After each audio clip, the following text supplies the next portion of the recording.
The company that hired me was called Demeter Spatial Analytics. I need to say that clearly, because what follows might sound like the kind of thing a person invents when they want attention. Demeter Spatial Analytics. Based in Reston, Virginia. GSA scheduled contractor. You can look them up. They have a federal DUNS number and a perfectly boring LinkedIn page. They hired me in March of 2024 to do population pattern validation for a Census Bureau supplemental study. The job title was Field Continuity Auditor. The pay was $31.40 an hour plus a per diem that covered the motel in Ellsworth, 9 miles east of the study site. The study site was Corydon, Illinois. Population, 2,216. That number is important. Hold it. My first week's audit report came back flagged. Not for error. For perfect confirmation. Every single metric I submitted matched the baseline dataset to within 0% variance. My supervisor, Priya Chandrasekharan, called me on a Thursday. "Ian, your numbers are clean. Too clean." When real data matches a prediction perfectly, it means one of two things: the prediction was built from the data, or the data is being built from the prediction. I told her I'd rerun the transects. She said, "That's not what I'm asking you to do." What she was asking me to do was observe Corydon without recording. Just watch. Report back verbally. No forms, no uploads. That conversation is the reason I'm writing this. I should explain what population pattern validation actually is, because it sounds more dramatic than it works. You're not spying on anyone. You're counting cars in driveways at specific hours. You're logging commercial foot traffic through retail corridors. You're cross-referencing utility consumption patterns against declared household sizes. You're sitting in a parked car with a clicker and a clipboard, and you're confirming that a town of 2,216 people behaves like a town of 2,216 people. Corydon behaved like a town of 2,216 people. Exactly. Every hour of every day. I need to describe Corydon itself, because the name will bring up nothing remarkable if you search for it. It sits in a shallow valley about 40 minutes south of Bloomington. 2-lane state road in, same road out the other side. Grain elevator on the east edge. A consolidated school district. A grocery store, a hardware store, a bar called The Lantern, a Casey's General Store, 2 churches, a volunteer fire department, and a small medical clinic attached to a pharmacy. There is nothing wrong with Corydon. I want to be clear about that. Nothing looked wrong. Nothing felt wrong, not at first. The lawns were mowed. The school buses ran on time. The grocery store parking lot filled and emptied in patterns consistent with a working rural population. People waved. I ate lunch at the Casey's deli counter 3 or 4 times a week. The woman who worked the register, Denise, learned my name by day 4 and asked about my work. I told her I was doing census follow-up. She said, "Well, we're all still here," and laughed. 2,216 people. All still there. The 5 directives came in my onboarding packet. They weren't called rules. They were listed under Field Protocol, Supplemental Behavioral Guidance, in a single-page appendix stapled behind the mileage reimbursement form. They were formatted as numbered paragraphs in the same dry federal contractor language as everything else in the packet. I'll reproduce them as closely as I can from memory. 1. Do not attempt to reconcile observed population behavior with individual identification. Aggregate metrics only. Do not track specific persons across multiple observation windows. 2. Do not conduct observations between 11 p.m. and 5:15 a.m. local time. If field circumstances require presence in the study area during these hours, remain in your vehicle and do not log data. 3. If observed metrics deviate from baseline by more than 4% in any single transect, do not re-observe. Flag the transect for remote review and proceed to the next scheduled observation point. 4. Do not enter any structure in the study area that is not a commercial business operating during posted hours. 5. If a resident of the study area initiates sustained conversation about the nature of your work beyond the approved cover explanation, terminate the interaction politely and relocate to a different observation zone for the remainder of that shift. When I first read them, I assumed they were liability language. Census-adjacent work has a history of complaints from residents who feel surveilled. The directives read like someone's legal team had preemptively solved for the most likely vectors of a harassment claim. That's what I thought they were. For 3 weeks. The first thing I noticed wasn't dramatic. It was a parking lot. Specifically, it was the grocery store lot on a Wednesday at 2:40 p.m. I was parked across the street in the gravel pull-off near the grain elevator, running my standard mid-afternoon commercial corridor count. 12 vehicles in the lot. I logged them. 3 people visible entering or exiting. Logged. Thursday, same time. 12 vehicles. 3 people entering or exiting. Friday. 12 vehicles. 3 people. I checked my logs going back 9 days. The 2:30 to 3:00 window at that location had never varied by more than 1 vehicle. The pedestrian count was either 3 or 4. Never 2. Never 5. That's when Priya's words resurfaced. When real data matches a prediction perfectly.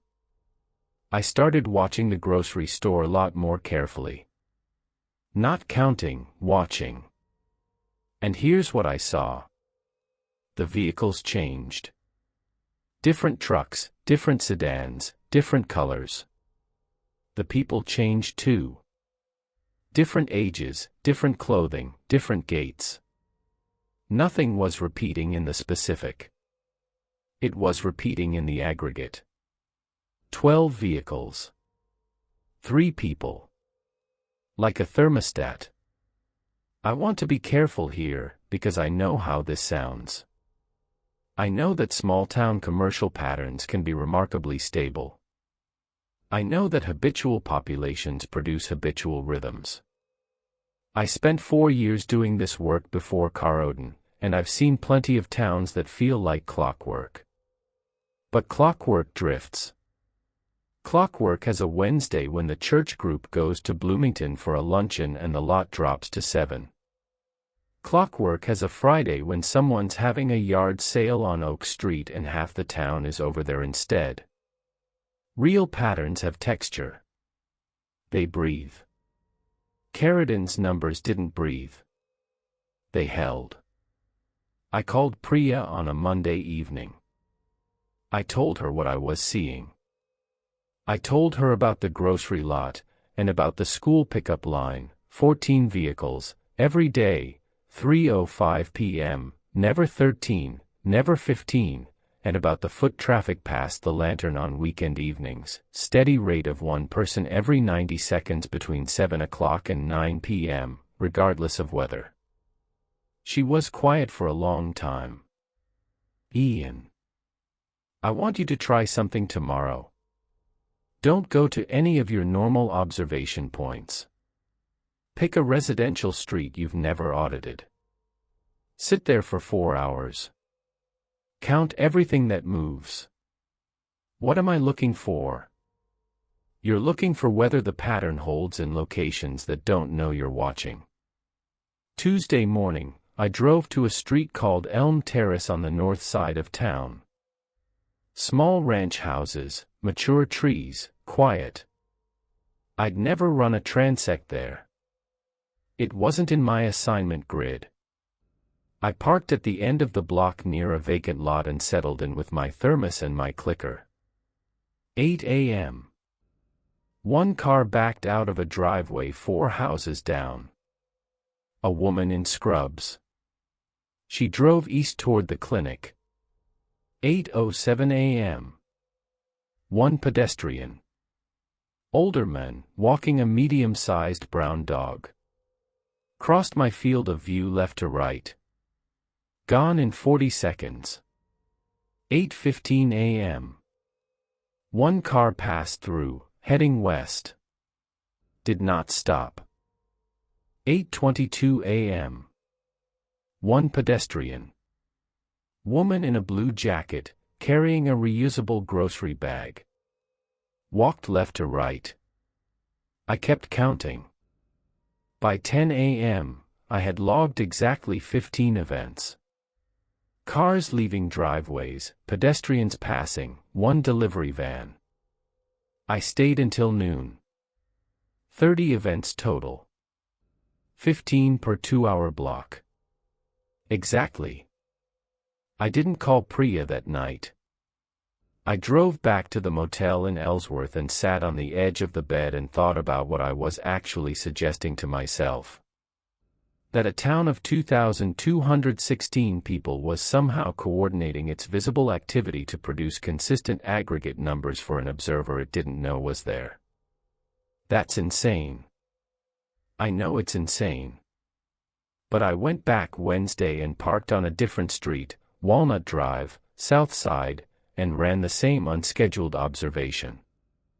15 events per 2-hour block. 30 total by noon. Same rate. Different street. Different people. Different activities. Same rate. Thursday I tried something else. I parked on Maple Court at 7:45 a.m. and counted for 15 minutes. 4 events. Exactly on pace for 15 per block. At 8 o'clock, I got out of my car. I walked down the sidewalk. And I watched a woman step out of her front door, look at me, and go back inside. 3 seconds. The door opened. She appeared. She saw me. She retreated. I kept walking. Halfway down the block, a man came out of a different house carrying a trash can to the curb. He nodded at me. "Morning." "Morning," I said. He set the can down and went back inside. I stood there on the sidewalk for 4 full minutes. Nothing else moved. No cars. No dogs. No wind in the flag on someone's porch pole. I walked back to my car. The moment I sat down and closed the door, a school bus turned the corner at the far end of the block. 8:09 a.m. I logged it without thinking. 5 events now. On pace. I called Priya that night. "It adjusts," I said. "Say more." When I got out of the car, it paused. When I sat back down, it resumed. Silence on the line. Then, "Did anyone speak to you beyond a greeting?" One man. "Just said good morning." "Ian, listen carefully. Did anyone ask you what you were doing there?" "No." "Okay. Good. Keep following the supplemental guidance. All 5 points. Don't deviate." "Priya, what is this study actually measuring?" "It's measuring what you're measuring. Continuity. Whether the pattern holds." "Holds against what?" She didn't answer that. The next week I tried to break it. I understand that sounds unprofessional. But I'm a field auditor. My entire job is finding where predictions diverge from reality. If the data is too clean, you stress test it. You introduce variables. You poke the model until it flinches. Monday, I drove into town at 4 a.m., inside the restricted window. The streets were empty. Not just quiet. Empty. No porch lights on. No blue TV glow in any window. Every house dark. Every car still. I parked for 20 minutes and saw nothing. Not a cat. Not a raccoon. Not a moth near a streetlight. At 5:15 exactly, a kitchen light turned on in a house on Birch Street. Then another 2 doors down. Then a car started somewhere behind me. Like a machine powering up. I violated Directive 4 on a Wednesday. The library was closed, posted hours ended at 5 p.m., but the side door was propped open with a rubber wedge. I could see light inside. I told myself I was just going to use the restroom. I told myself it was barely a violation. The interior was normal. Fluorescent lights, metal shelving, institutional carpet. Books on the shelves, arranged by Dewey Decimal. A bulletin board near the entrance with flyers for a pancake breakfast and a youth basketball sign-up. But the checkout desk had a computer terminal that was on, and the screen was showing what looked like a spreadsheet. Columns of numbers. I moved closer. Rows labeled by location. Columns labeled by hour. The values were all small integers. The locations were streets. Elm Terrace. Walnut Drive. Maple Court. The numbers matched my counts. Not approximately. Exactly. I was looking at a schedule. I left the library and drove directly back to the motel without stopping. My hands were steady on the wheel. I want to note that because I think it matters, I wasn't panicked. I was confused in a way that felt clinical, like a diagnostic process was running in my head and hadn't reached a conclusion yet. Someone in Caroden was scheduling the observable activity of the town to match what a field auditor would expect to see. That was one interpretation.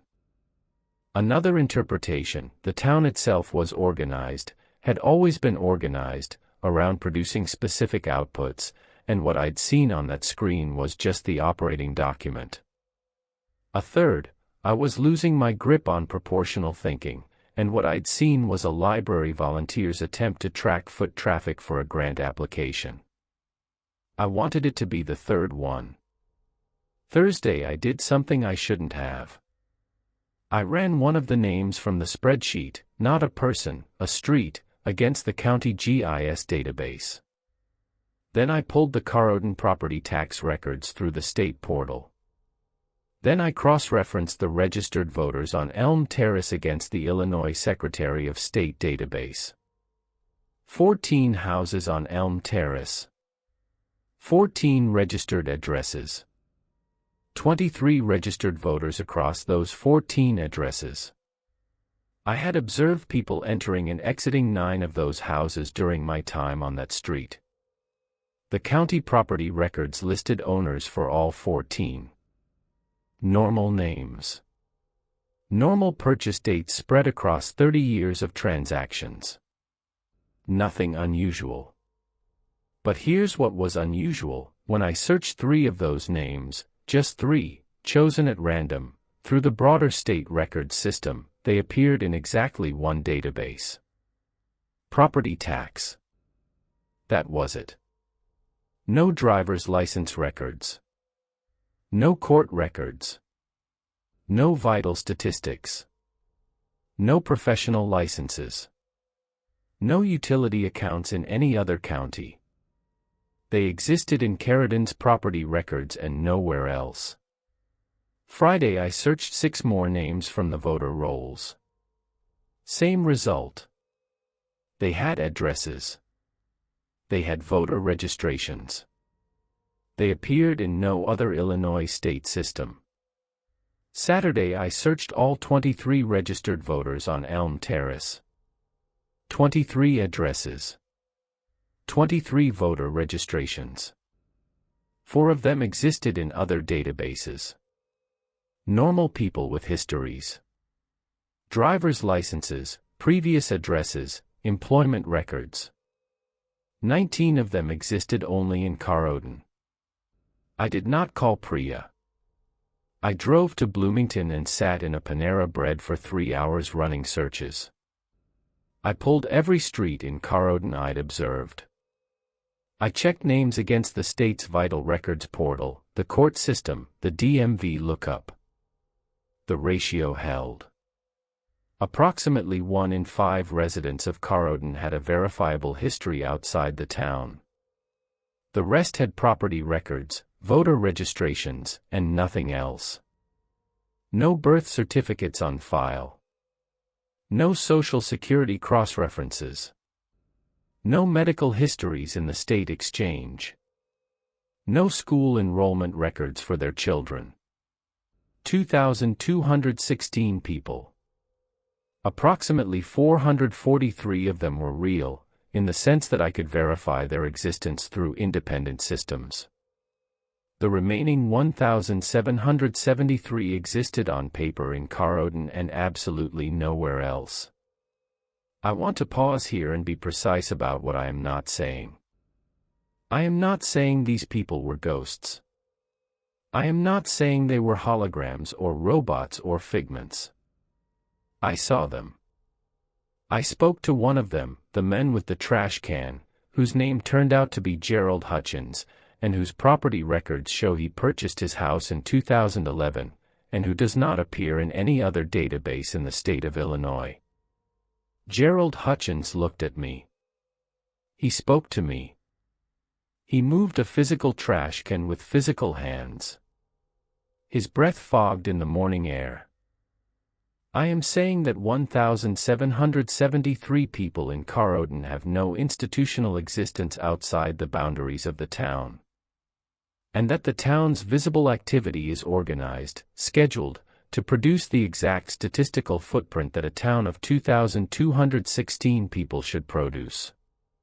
Monday morning. I was back in Corrodon, parked in my usual spot near the grain elevator. I had decided to keep working. To keep counting. To act normal while I figured out what to do. 9 a.m. A woman I hadn't seen before walked up to my car and tapped on the passenger window. She was maybe 60. Gray hair in a short practical cut. Fleece vest over a flannel shirt. She looked like every other woman in every other small town I've ever audited.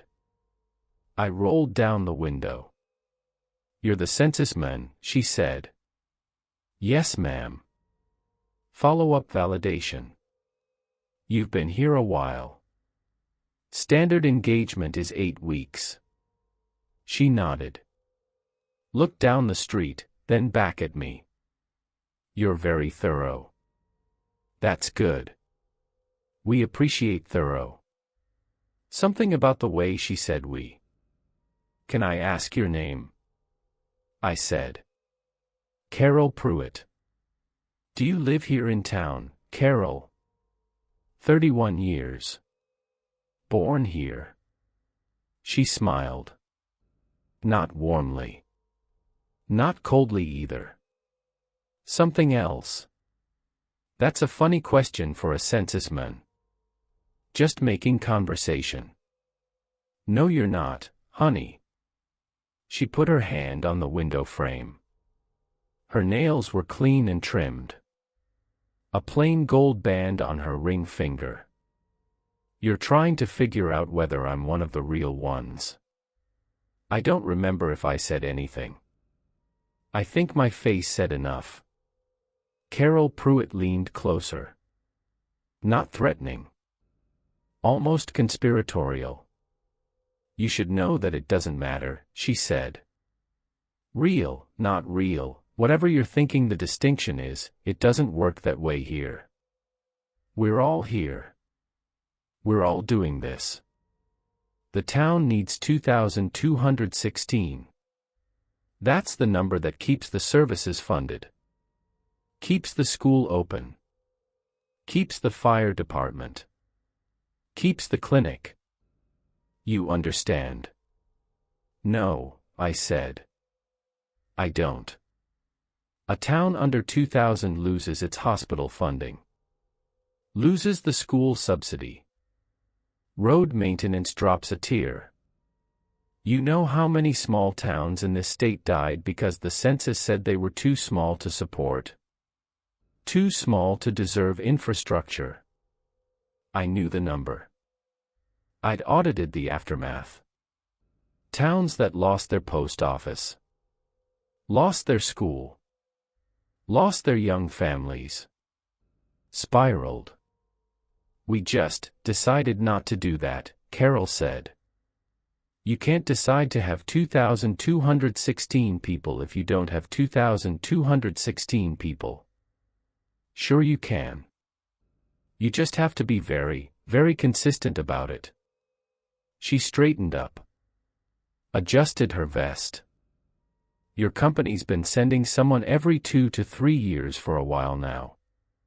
The Census Bureau contracts follow-up studies to check rural persistence metrics. We know that. We've been part of the dataset that proves small towns can survive.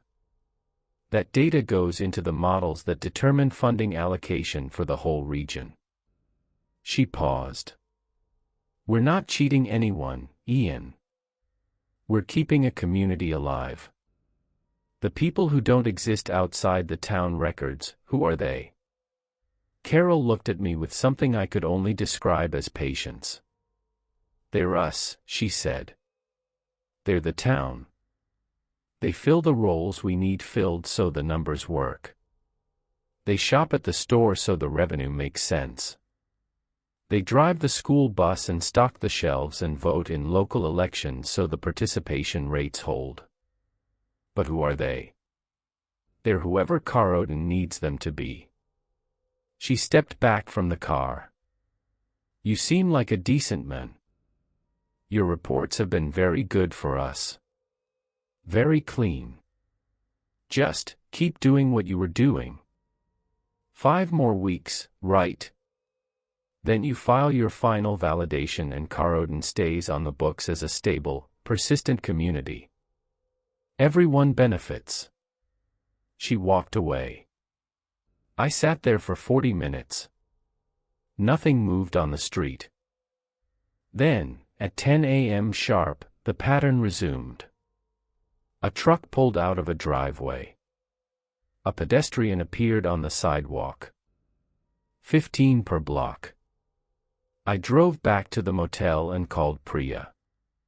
I need you to tell me what this study is actually for, I said. Long pause.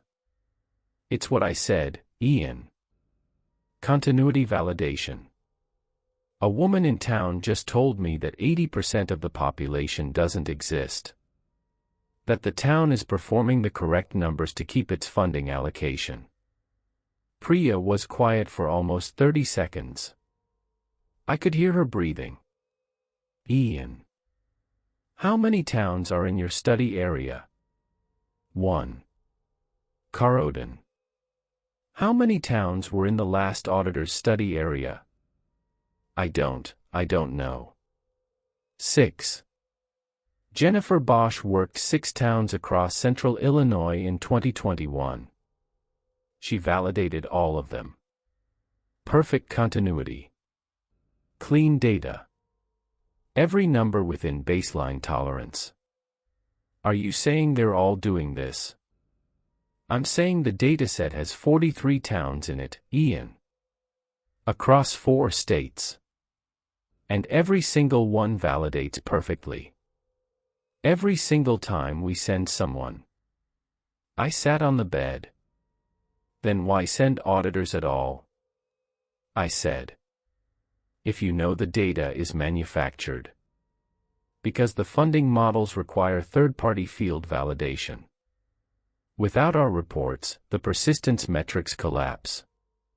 The communities lose designation. Services withdraw. The people who are real, the 400, 500 actual residents, lose everything. So we're participating. We're confirming what needs to be true for real people to keep their hospital. Priya. These places are producing fake human beings. Walking, talking, interacting fake people who exist only inside town limits. That's not a census issue. That's what, Ian? What do you call it? What agency do you report it to? What form do you fill out? These people pay taxes. They vote. They hold library cards. They attend church. The buildings are real. The streets are real. Their money spends. Their kids go to school. They don't have birth certificates. A lot of rural Americans don't have accessible birth records. That's not an anomaly. That's a known data gap. They don't exist in any system outside their town. Neither do half the undocumented agricultural workers in the state, and they're definitely real. She paused. I'm not telling you what to believe, Ian. I'm telling you what happens if you file a discrepancy report. Someone comes and investigates.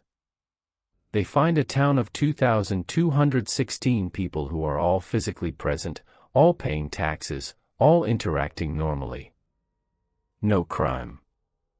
No fraud that produces a victim. And then the next census cycle, the algorithm flags Caroden for population decline, and the real people there, the 400 who have driver's licenses and medical histories, lose the only clinic within 40 miles.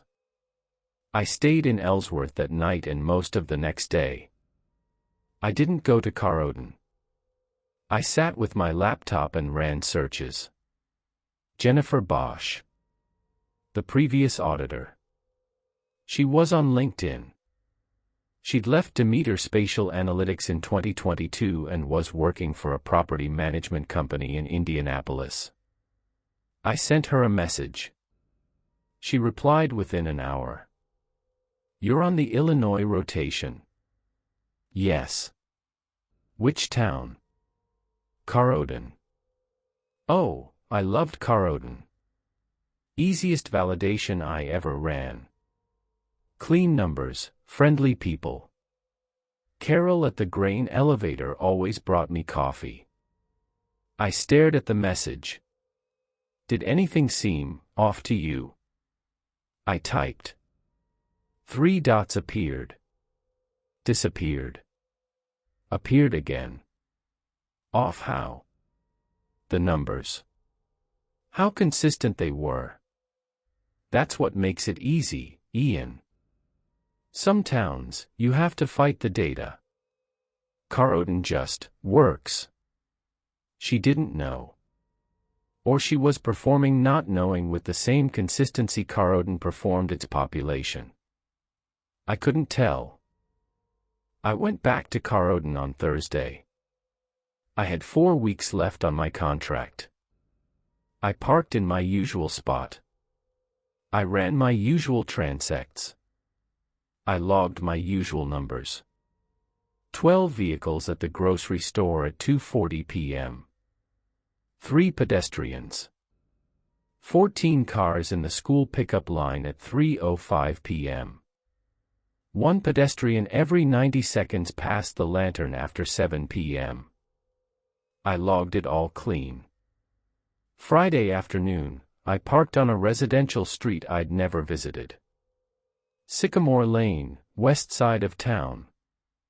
I wasn't counting. I was just sitting. A boy, maybe 10 years old, came out of a house across the street. He had a basketball.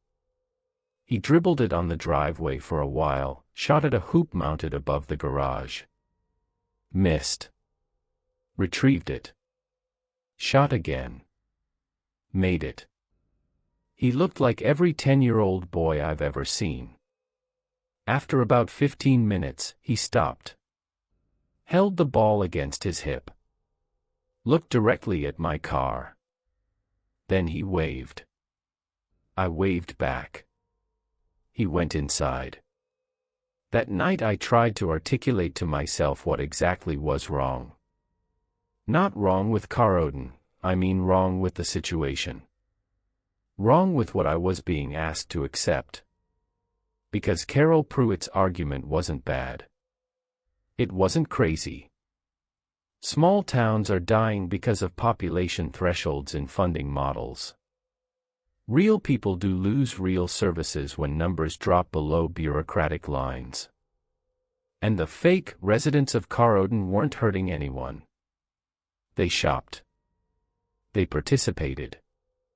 They were, by every behavioral measure, good neighbors. The wrongness wasn't in the outcome. It was in the ontology. In what these people were.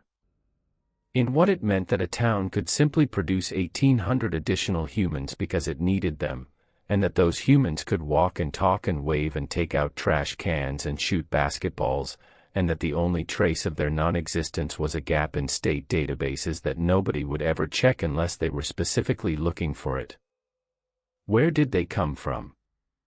What were they made of? What happened to them if the town ever stopped needing them? Carol hadn't answered those questions. She'd answered the question of why. Not how. Week 6.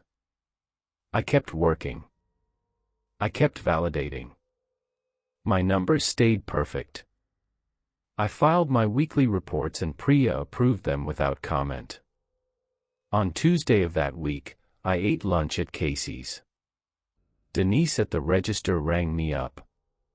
Turkey sub, bag of chips, a coffee. How's the census work going? She asked. Almost done, I said. Couple more weeks. We'll miss you around here. I looked at her. Really looked. She was maybe 35. Brown hair in a ponytail. Slight gap between her front teeth. A small scar on her chin. She was wearing a Casey's polo and khaki pants. She looked completely, unremarkably real. Denise, can I ask you something personal? Sure. Where'd you grow up? She smiled. Right here. Born and raised. Where'd you go to high school? Carodin Consolidated. What year did you graduate? A pause. Very small. Maybe a quarter of a second. 2007, she said. I went home that night and searched the Illinois State Board of Education records for Carodin Consolidated High School's 2007 graduating class. The school existed. The record existed. The class of 2007 had 41 graduates. Denise Harmon was on the list. So she was real. One of the 400. Or the town's records were so deeply integrated that even the state education database reflected them. I couldn't tell. That was the worst part. Not the impossibility. Not the institutional conspiracy. Not the fake people. The worst part was that I could no longer identify a reliable method for distinguishing real residents from performed ones. The state databases I'd been using as ground truth were themselves potentially contaminated. If Carodin could insert people into voter rolls and property records, why not education records? Why not vital statistics? Maybe everyone in Carodin was real. Maybe no one was. Maybe the question didn't have a stable answer. Week 7. I was running my final residential transects, filling in the last gaps in my observation grid. Wednesday morning, Maple Court. The same street where I'd watched the town pause when I got out of my car. 9 a.m. I was in the car, counting. A man walked past my window. Middle-aged. Work boots, Carhartt jacket. He glanced at me and kept walking. Then he stopped. Turned around. Walked back. He leaned down and looked at me through the glass. His face was calm. His eyes were brown. He had a 3-day beard and a faded John Deere cap. "You're almost done," he said through the window. I nodded. "You're going to file a clean report." It wasn't a question. "Yes," I said. He studied me for a moment. Then he said something I haven't been able to stop thinking about. "Thank you for counting us." He walked away. I filed my final validation report on April 19, 2024. 8 weeks of observation. Every metric confirmed. Carrollton, Illinois, stable, persistent community. Population 2,216. No significant deviation from baseline. Continuity validated. PREA approved it the same day. Good work, Ian. Clean as always. Take a week off before the next assignment. I drove home to my apartment in Champaign. I unpacked my field kit. I took a shower. I made dinner. And then I sat at my kitchen table and thought about Carrollton, and about the 42 other towns in the dataset, and about what exactly Demeter Spatial Analytics was being paid to confirm. 3 weeks later, the Census Bureau published its annual Rural Persistence Report. I read it. Carrollton was cited as an example of resilient community infrastructure. The report noted its stable population, its maintained services, its above-average civic participation. It recommended continued funding allocation at the current tier. The next paragraph cited 6 other towns from the study. I recognized 4 of them from the contract's geographic scope. I searched one of them. Harwick, Missouri. Population 1,847.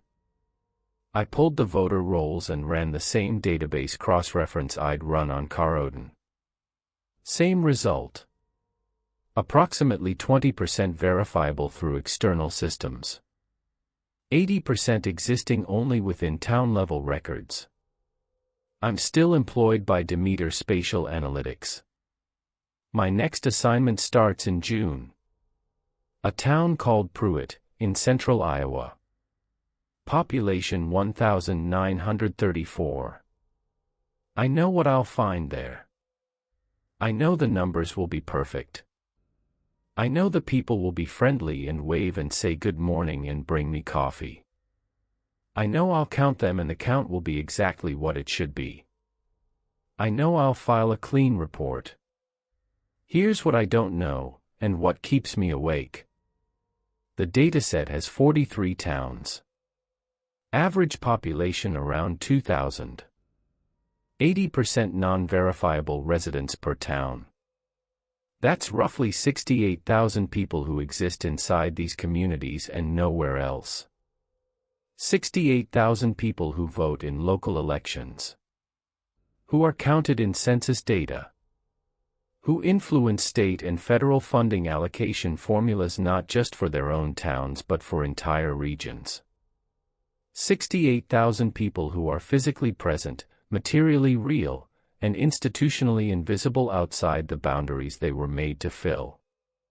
And every 2 to 3 years, someone like me drives in with a clipboard and confirms that they're there. I have one more thing to report. Last Thursday, 4 weeks after I left Carrollton, I was at a Kroger in Champaign. Self-checkout. The woman at the station next to me was buying milk and bread. Brown hair in a ponytail. Slight gap between her front teeth.